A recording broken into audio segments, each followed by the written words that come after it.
اور جن خدشات کا اظہار خاکسار تحریک نے کیا تھا ان سیاہکار لیڈروں کے تناظر میں، کہ یہ جو سیاہکار لیڈر ہیں جن کے ہاتھ میں پاکستان کی باغ دوڑ دی جا رہی ہے، یہ جو اشرافیہ ہیں، جو انگریز کے مراد یافتہ طبقہ ہے اور اس کی بیوروکریسی ہے، اس کی اسٹیبلشمنٹ ہے، اس کے ادارے ہیں، یہ انگریز کے اس برٹش راج سے زیادہ ظالمانہ ہیں اور ظالمانہ ہوں گے، اور ان پر عوام کا اختیار کسی دن بھی نہیں ہوگا۔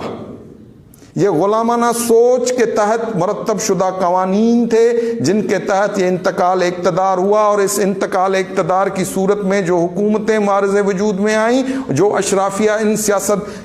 کے اکھاڑوں میں آ کر اپنی دولت کی زور آزمائی کر کے ایوانوں تک پہنچے اور اقتدار پر برجمان ہوئے،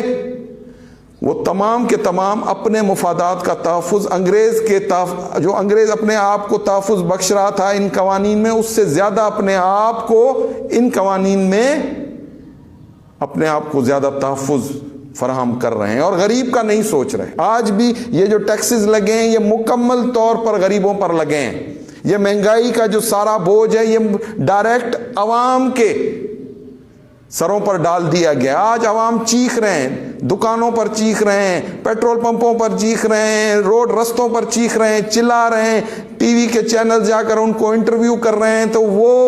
چیخ رہے ہیں، وہ کہہ رہے ہیں کہ ہمیں کس چیز کی سزا ملی؟ کیا ان سیاسی جماعتوں کے ساتھ وفاداری کی ہمیں یہ سزا ملی کہ آج ہمارے بچے بھوک مر رہے ہیں،